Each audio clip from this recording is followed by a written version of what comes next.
Welcome to a Legendarium special entitled A History of Poland, the Deluge, Part 1.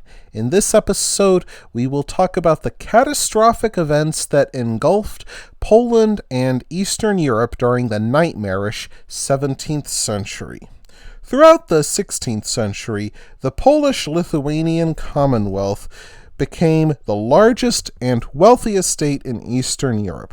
Throughout the century, Polish nobles squeezed their serfs with ever greater taxes.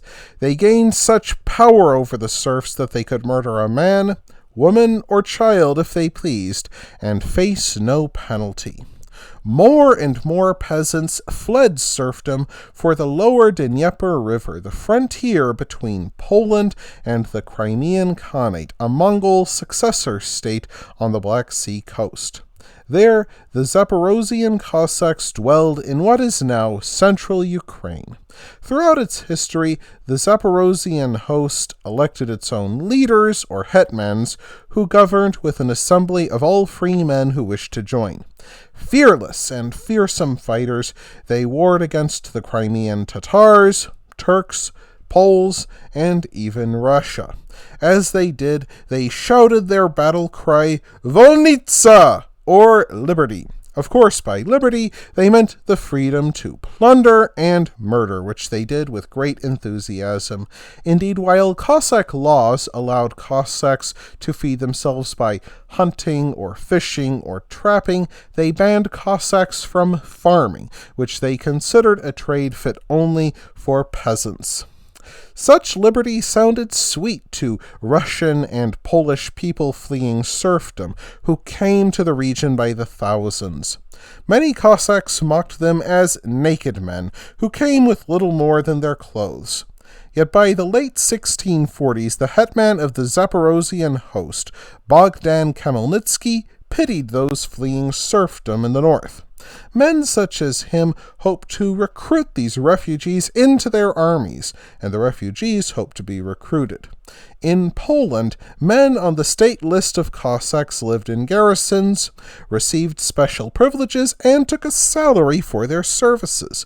However, Poland sought to keep the state list at about 16,000 men, if not less, to avoid a drain on the treasury. That meant few, if any, chances for the naked men to clothe themselves in Cossack garb. Even worse, Khmelnitsky saw the Catholic Poles suppressing his beloved Orthodox Church. To refill the treasury, Poland imposed taxes upon the Orthodox faithful. Without paying these taxes, the Orthodox people in Poland could not bury their dead, hold a wedding, take communion, or even hold church services. A spark for this dry tinder came in summer 1647 when Khmelnitsky returned to his beloved hamlet of Subotov after a meeting. During the journey, he supposedly had a vision of trouble. If true, that vision came to pass when he returned home to find his beloved wife Matrona gone and his house ransacked. The invading men even nearly beat his 10-year-old son to death. In time, he learned that the Polish noble Daniel Czaplinski came to his hamlet and seized his wife for himself.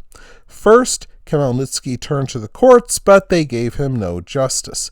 Next, he turned to King Władysław IV, who merely taunted Khmelnitsky with the words, "You still have your saber." Enraged, Khmelnitsky took his saber and traveled to the Zaporozhian Sich in February 1648. There, he called upon his fellow Cossacks to rebel against Polish rule, and the assembly elected him hetman of the army.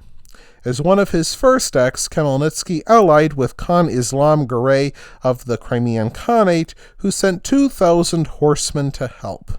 Khmelnitsky also asked Alexei I of Russia for help, but with the salt riots raging in Moscow, the Tsar did not dare risk war on a second front.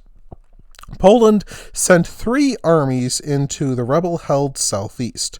The Cossacks among Polish ranks rebelled and helped Khmelnitsky to encircle the rest. Within a year, the eastern third of Poland fell to Khmelnitsky and became known as the Hetmanshina. During the disastrous year 1648, King Władysław IV died, and the Boyars Sejm elected Jan II Casimir in his place. Khmelnitsky then offered Jan II a final chance for peace. If Jan II would restore Orthodox rights, lift the hated taxes, and remove Polish troops from Hetmanshina, then peace would return. Jan II refused the offer, and war continued its bloody reign in Eastern Europe. Jan II proved an able warrior and stopped the expansion of Khmelnitsky and his rebel Cossacks. When Khmelnitsky found an ally in the Principality of Moldavia, Jan II allied with the rival Romanian principalities of Transylvania and Wallachia. These 2 allies easily knocked Moldavia out of the war. Next, Jan II Casimir turned to the Crimean Khanate, which only entered the war as an excuse to raid Poland for slaves to sell to Constantinople. Jan II offered Khan Islam Jure money in exchange for not doing anything, since this seemed a better proposal than risking his warriors in bloody slave raids and battles with the Polish army. Islam Jure happily took the offer and kept the peace. After 5 years of fighting, Khmelnitsky faced Poland alone. Rather than have Catholic rule restored, he offered to place his nation under the protection of Alexei I of Russia. This represented a terrific opportunity and a terrible risk for the Russians. They had lost 3 wars to Poland over the last century, but now their old enemy appeared overstretched. The Tsar summoned a meeting of the Assembly of the Land, which voted to bring the Cossacks under Russian protection in October 1653. Alexei I hoped to retake the borderlands lost to Poland during the time of troubles, especially the great prize of Smolensk, which heroically resisted the Poles for 2 years during the time of troubles. When the news came to Hetmanshina that Alexei I accepted the offer, Khmelnitsky spoke to his followers in Pereslavets. More than 700 years ago, Sviatoslav, Prince of the Rus, wished to make it the capital of a Rus princedom which would span the Danube. Now, in that historic place, Khmelnitsky told his followers beneath a grey autumn sky, "We have lived without a ruler for 6 years. It cannot go on like this. We may accept the rule of the Turkish Sultan, the Crimean Khan, or the Polish king, but will we want to obey barbarians or Catholics? We want to have the Eastern Orthodox Tsar." The people, enthralled at the idea of a king who shared their cherished faith, pumped their fists in the air and shouted their approval and willingness to die for their beloved religion. On January 8, 1654, in the Assumption Cathedral of Pereslavets, Khmelnitsky and his followers swore loyalty to the Romanov Tsars. They could not have known it, but they had changed the destiny of their nation and the destiny of many nations.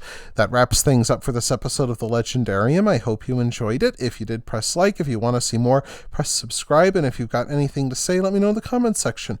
Thanks again for joining me, and I hope that you have a great rest of the day.